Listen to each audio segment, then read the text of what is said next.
Good morning friends, welcome to training Pradesh. दोस्तों आज 7 दिसंबर है। आज के लिए झारखंड करंट अफेयर्स के क्वेश्चंस हम लोग स्टार्ट करते हैं। ओके, यदि आप जेएसएससी जेपीएससी के एस्पायरेंट हैं तो ये चैनल आपके लिए काफ़ी इंपॉर्टेंट है। ज़रूर से ज़रूर इस चैनल को आप ज्वाइन कर लें और यूट्यूब चैनल के साथ साथ टेलीग्राम ग्रुप जो है हमारा ट्रेनिंग प्रदेश, उसे भी आप ज्वाइन कर लें, क्योंकि जो भी लेक्चर्स प्रोवाइड किए जाएंगे उसका पीडीएफ फाइल और क्विज सेशन टेलीग्राम में ही ऑर्गेनाइज कराया जाएगा। ओके, चलिए पहला क्वेश्चन देखते हैं। पहला क्वेश्चन है, झारखंड के सरकारी स्कूलों के बच्चों को ऑनलाइन लर्निंग मटेरियल भेजने के लिए झारखंड शिक्षा परियोजना परिषद द्वारा कौन सा एप्लीकेशन तैयार किया गया है? आपने ई पाठशाला का नाम सुना होगा, जो कि सीबीएसई के थ्रू लॉन्च किया गया है। और उसमें क्या है कि फर्स्ट से लेकर 12th तक के जो बुक्स हैं एनसीईआरटी के, वो अवेलेबल रहता है। अब यहाँ पर क्या है कि झारखंड शिक्षा परियोजना परिषद के थ्रू जो एप्लीकेशन लॉन्च किया गया है, उसमें बुक्स के साथ साथ जो लेक्चर्स है, वीडियो लेक्चर्स लॉकडाउन के दौरान जो क्लास लिए गए थे, उनकी रिकॉर्डिंग के साथ साथ जो लाइव क्लासेस होंगे उनको अपडेट भी किया जाएगा, उनको टाइम टू टाइम अपलोड भी किया जाएगा। तो ऐसा प्लेटफॉर्म तैयार किया गया है कि आपको स्कूल में जो कंटेंट मिलता है वो एप्लीकेशन के थ्रू ही मिल जाएगा। ओके, तो यहाँ पर 2 एप्लीकेशन लॉन्च किया गया है। एक क्या है कि पहला से 8वां तक का है, और दूसरा जो है 9th से 12th तक का है। तो जो फर्स्ट से 8 तक का जो एप्लीकेशन है वो डीजी स्कूल है, और उसके बाद 9वीं कक्षा से 12वीं कक्षा तक के लिए जो एप्लीकेशन है वो लर्नेटिक्स एप्लीकेशन है। तो यहाँ पर 2 एप्लीकेशन है और दोनों ही झारखंड शिक्षा परियोजना परिषद द्वारा लॉन्च किया गया है। तो ये दोनों आंसर सही होगा। यहाँ पर ऑप्शन डी जो है, ए और बी, ये इसका सही आंसर है। ओके, कुछ चीज़ें हैं यहाँ पर हम लोग जान लेते हैं। देखिए 3 दिसंबर को हेमंत सोरेन ने इन दोनों एप्लीकेशन को लॉन्च किया है। ओके, 3 दिसंबर को किसके द्वारा लॉन्च किया गया है? चीफ मिनिस्टर हेमंत सोरेन के द्वारा, ये याद रखना है। ओके, ठीक है। चलिए सेकंड क्वेश्चन देखते हैं। सेकंड क्वेश्चन है, झारखंड के किस जिले में मेगा लोन मेला का आयोजन किया गया है? आपने सुना होगा, इस पर क्वेश्चंस भी बनाए गए थे कि जो स्ट्रीट वेंडर्स हैं उनको लोन दिया जाएगा। तो इसी के लिए जो बैंकर्स समिति है, उन्होंने रांची के हरमू मैदान में इस मेगा लोन मेला का आयोजन किया था। और इसमें क्या है कि प्रधानमंत्री स्वनिधि योजना के तहत जो एप्लीकेशन प्राप्त हुए थे, उनमें से 550 आवेदन स्वीकृत किए गए हैं, अप्रूव्ड कर लिए गए हैं, और उन्हीं को इस योजना से लाभ देने के लिए इस मेगा लोन का आयोजन किया गया था। कब आयोजन किया गया था? 5 दिसंबर को। ओके, तो इसमें कौन कौन से कैटेगरी आते हैं? पथ विक्रेता, स्ट्रीट वेंडर्स, शहरी गरीब समूह की महिला, बेरोजगार और गरीब युवक युवतियों के लिए प्रधानमंत्री स्वनिधि योजना और डे NULM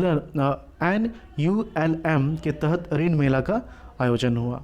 ठीक है, तो जितने भी रांची ज़िले में जितने भी बैंक हैं, तो सभी बैंकों को कुल 2344 पथ विक्रेता को प्रधानमंत्री स्वनिधि योजना के तहत ऋण प्रदान करने का लक्ष्य दिया गया था।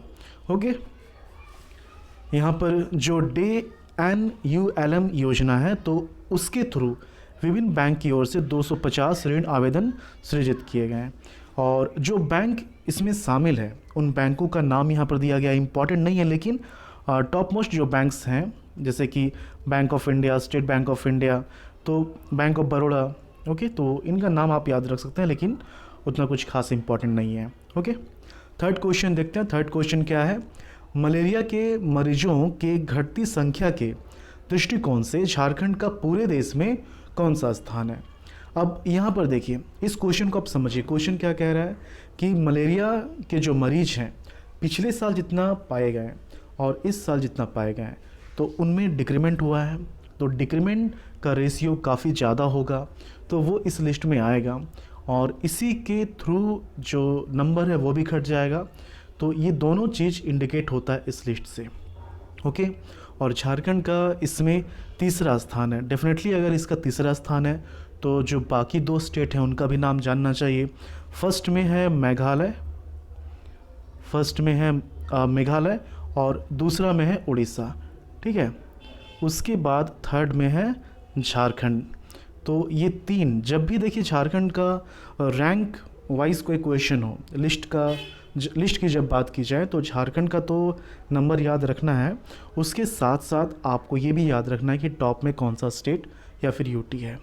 ओके, तो कुछ और हम लोग यहाँ पर देख लेते हैं। देखिए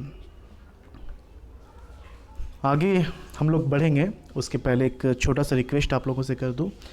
यहाँ पर जो PDF दिया जाता है तो उस पर जो क्वेश्चंस ऑर्गेनाइज़ किए जाते हैं टेलीग्राम में, आप उसे अटैम्प्ट नहीं कर रहे हैं। बहुत ही कम लोग अटैम्प्ट करते हैं, 200-300 से मैक्सिमम 400-500 ही अटैम्प्ट करते हैं, उससे ज़्यादा अटैम्प्ट नहीं करते हैं।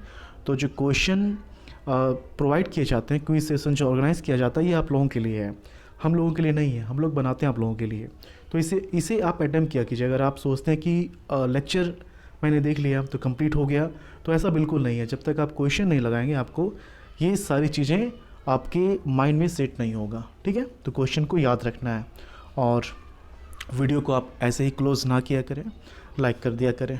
ओके, रिक्वेस्ट है, हम्बल रिक्वेस्ट है। तो यहाँ पर हम लोग बात कर रहे थे कि ये जो है मलेरिया, झारखंड में मलेरिया के मामलों में गिरावट को लेकर विश्व स्वास्थ्य संगठन ने झारखंड की तारीफ की है। WHO की ओर से जारी वर्ल्ड मलेरिया रिपोर्ट 2020 के मुताबिक झारखंड मलेरिया निपटाने वाले देश के 3 राज्यों में शामिल है। ओके, शामिल है। तो पहले स्थान में मेघालय, दूसरे में उड़ीसा और तीसरे नंबर पर है झारखंड। तो झारखंड में मलेरिया के मामलों में 64.83% की कमी आई है। पिछले साल मलेरिया के 31,478 मामले दर्ज किए गए थे, जबकि इस साल अभी तक 11,071 मरीज ही मिले हैं। तो पिछले साल 31,000, इस बार 11,000, तो लगभग 64% की कमी आई है।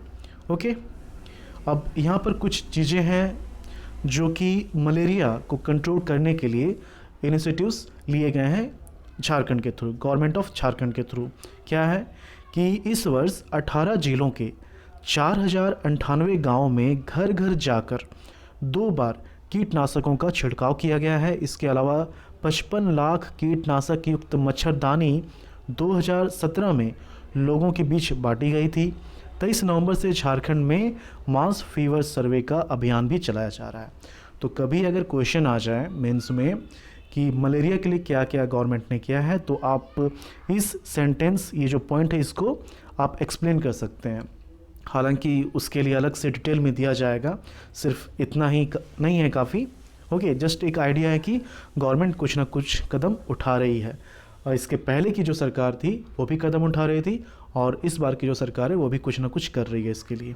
ओके, चलिए 4th क्वेश्चन देखते हैं। 4th क्वेश्चन है, झारखंड में इको रिट्रीट फेस्टिवल की शुरुआत फरवरी में किस जगह से की जाएगी। देखिए, इको टूरिज्म के लिए इको रिट्रीट फेस्टिवल, ये जो आप नाम देख रहे हैं, नेतरहाट, मसानजोर, डिमना लेक, इन तीनों में स्टार्ट किया जाएगा। मेरी बात को समझिए, मैंने क्या कहा। मैंने कहा कि इको टूरिज्म को बढ़ावा देने के लिए इको रिट्रीट फेस्टिवल की शुरुआत तो किसी एक से की जाएगी, लेकिन इसका जो आयोजन होगा इन तीनों जगहों में होगा। लेकिन सबसे पहले नेतरहाट में किया जाएगा फरवरी में। तो ऑप्शन ए जो है इसका सही आंसर है, ना कि ऑप्शन डी। ठीक है, तो ऑप्शन ए इसका सही आंसर है। और आज 7 दिसंबर है। यस्टरडे मतलब कि 6 दिसंबर को हेमंत सोरेन यहाँ पर जाने वाले थे, लेकिन उनके हेलीकॉप्टर में कुछ टेक्निकल इशू हुआ, जिसके कारण से वो जा नहीं पाए। यहाँ पर कुछ और चीज़ें हम लोग जान लेते हैं। देखिए, झारखंड में इको टूरिज्म को बढ़ावा देने के लिए पर्यटन विभाग ने विस्तृत योजना बनाई है, जिसमें नेतरहाट, मसानजोर और डिमना लेक में, अरे यार क्या ये हॉर्न बजा रहा है। चलिए, तो झारखंड में इको टूरिज्म को बढ़ावा देने के लिए पर्यटन विभाग ने विस्तृत योजना बनाई है, जिसमें नेतरहाट, मसानजोर और डिमना लेक में इको टूरिज्म शुरू किया जाना है।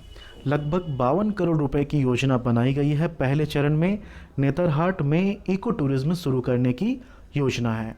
सरकार इको टूरिज्म फेस्टिवल के तहत इको रिट्रीट के आयोजन पर योजना बना चुकी है। इसके लिए नेतरहाट, मसांजोर, डिमना लेक जैसी जगहों का चयन किया गया है। इको रिट्रीट फेस्टिवल की शुरुआत फरवरी में नेतरहाट से की जाएगी। इको रिट्रीट का मुख्य उद्देश्य झारखंड में पर्यटन के इकोसिस्टम की ब्रांडिंग करना है। ओके, जैसे कि ये जो फेस्टिवल होगा तो इसमें क्या क्या होगा, बैंड शो, डांस, डीजे, मतलब कि एक तरह से कल्चरल इवेंट होगा। ओके, रहने की व्यवस्था भी की जाएगी, लग्जरी और अल्ट्रा लग्जरी कॉटेज में रहने की व्यवस्था की जाएगी। प्रत्येक लोकेशन में कई प्रकार की गतिविधियाँ आयोजित होंगी। साथ ही adventure sports, water sports, cycle tracking, open air cafe और बार भी बनाए जाएंगे। ओके, चलिए लास्ट क्वेश्चन देखते हैं। 5वां क्वेश्चन, मेरे ख्याल से ये लास्ट क्वेश्चन नहीं होना चाहिए।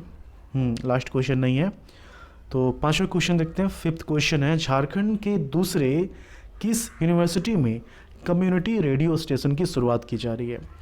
पहला जो है वो रांची यूनिवर्सिटी में है। ओके, अभी तक सिर्फ यहीं पर था। कम्युनिटी रेडियो स्टेशन आप समझते हैं, रेडियो स्टेशन की तरह ही होता है, लेकिन ये क्या करता है कि जो लोकल या फिर फोक लैंग्वेज आप कह सकते हैं, उसमें गवर्नमेंट के जो इनिशिएटिव्स होते हैं, गवर्नमेंट के जो स्कीम्स होते हैं, उनको आम लोगों तक पहुंचाता है। और किस लैंग्वेज से पहुंचाता है? जो रीजनल लैंग्वेज है, जो लोकल लैंग्वेज है, उन लैंग्वेज में। तो एक तरह से ये गवर्नमेंट के स्कीम्स को लोगों तक पहुंचाता है, उसके बारे में बताता है।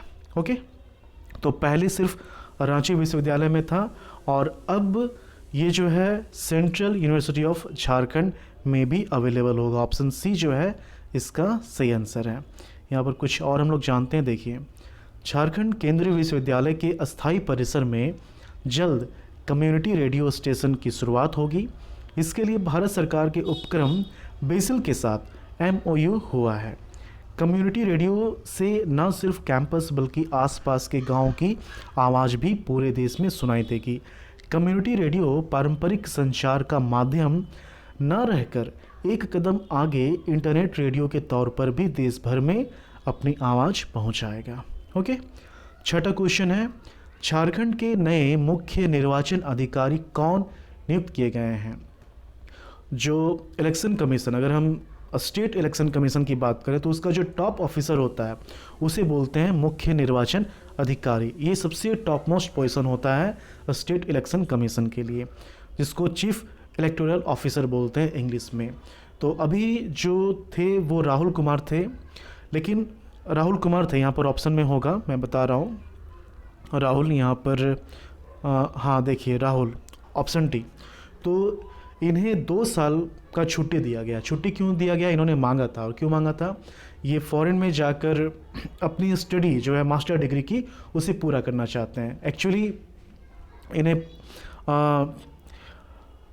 इनका क्या आप कह सकते हैं कि अपॉइंटमेंट भी हो गया था, इनका वहाँ सिलेक्शन भी हो गया था और इस कारण से इन्हें छुट्टी भी दी गई है।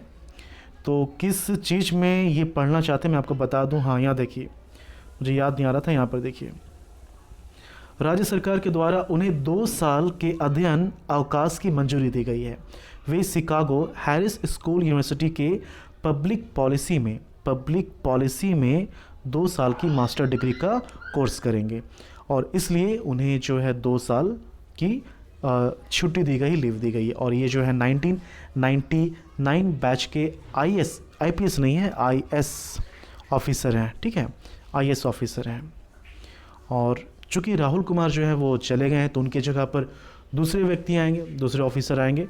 तो जो दूसरे ऑफिसर आएंगे उनका नाम है रवि कुमार, ठीक है। ऑप्शन बी जो है ये सही आंसर है। ओके, तो ये जो है 2004 बैच के IS अधिकारी हैं। IPS लिखा हुआ है ना, IS हैं, IS अधिकारी हैं। और रवि कुमार जो है ये झारखंड के नए मुख्य निर्वाचन अधिकारी बनाए गए हैं। रवि कुमार अभी जो है परिवहन सचिव के पद पर तैनात हैं। ओके, वर्तमान मुख्य निर्वाचन अधिकारी राहुल कुमार जो है, फिर से एक बार सुन लीजिए, 1999 बैच के IPS अधिकारी हैं। राज्य सरकार के द्वारा उन्हें 2 साल के अध्ययन अवकाश की मंजूरी दी गई है। वे शिकागो हैरिस स्कूल यूनिवर्सिटी से पब्लिक पॉलिसी में 2 साल की मास्टर डिग्री का कोर्स करेंगे। रीज़न यहाँ पर जानने लायक है, इसलिए आपको ये जानना चाहिए, इसलिए मैंने 2 बार रिपीट किया। ओके, तो ये जो थे 6 क्वेश्चन आज के लिए काफ़ी इंपॉर्टेंट थे। और लास्ट लेक्चर का जो क्वेश्चन था उसे एक बार हम लोग देख लेते हैं। क्या क्वेश्चन है? झारखंड प्रीमियर लीग 2020 की विजेता टीम कौन रही है? कौन सी विजेता टीम रही है? तो बोकारो ब्लास्टर्स, ये जो है इसका सही आंसर है। ओके, आज के लिए आपका क्वेश्चन जो है उसे आप देख लीजिए। और हाँ, वीडियो को आप लाइक करके ही क्लोज़ करें, ऐसे ही क्लोज़ ना करें इसे। बहुत लोग होते हैं, आपने देखा, आपको अच्छा लगा, वीडियो क्लोज़ किया, फिर अपने दूसरे काम में आप लग गए हैं। तो बस लाइक का बटन दबाना है। देखिए, हमें उससे कुछ मिलेगा नहीं, कुछ फ़ायदा नहीं है, लेकिन क्या होता है कि यदि कोई काम करता है और आप उसकी तारीफ़ करते हैं तो काफ़ी अच्छा लगता है उन्हें। तो आपके लाइक और डिसलाइक से हमें वही पता चलता है कि हमारा जो काम है आप लोगों को पसंद आ रहा है या फिर नहीं आ रहा है। और अगर आप कमेंट करके हमें कुछ बोलते हैं तो वो और भी अच्छी बात है, ठीक है। और अपने दोस्तों से इन वीडियोस को शेयर किया कीजिए ताकि वो भी झारखंड के स्टडी मटेरियल को प्रोवाइड कर सकें और जैसे जेपीसी की तैयारी अच्छे से कर सकें। तो क्वेश्चन आपके लिए क्या है? नेशनल क्राइम रिकॉर्ड्स ब्यूरो की 2019 रिपोर्ट के अनुसार महिला घरेलू हिंसा में झारखंड का पूरे देश में कौन सा स्थान है? ओके, तो पहला, दूसरा, तीसरा, चौथा आप अपना आंसर कमेंट के थ्रू बताएं। और इसी तरह से आप हमसे जुड़े रहें। टेलीग्राम ज़रूर से ज़रूर ज्वाइन करें और क्विज़ जो ऑर्गेनाइज़ किया जाता है उसे अटेम्प्ट किया कीजिए। ऐसा नहीं करना है कि बहुत ही समय लगता है तो छोड़ देते हैं। समय कुछ नहीं लगता है, क्वेश्चन को टाइप करने में, क्वेश्चन को प्रोवाइड करने में हम लोगों को समय लगता है, लेकिन आप जब अटेम्प्ट करेंगे तो आपको हार्डली 30 सेकेंड 1 मिनट लगेगा। तो 24 आवर्स में 1 मिनट 30 सेकेंड देना कोई बड़ी बात नहीं है। ओके, बड़ी बात क्या नहीं, बात ही नहीं है। तो आप क्वेश्चन को अटेम्प्ट किया कीजिए और इसी तरह से हमसे जुड़े रहिए, ठीक है। मिलते हैं झारखंड के अगले वीडियो में। धन्यवाद।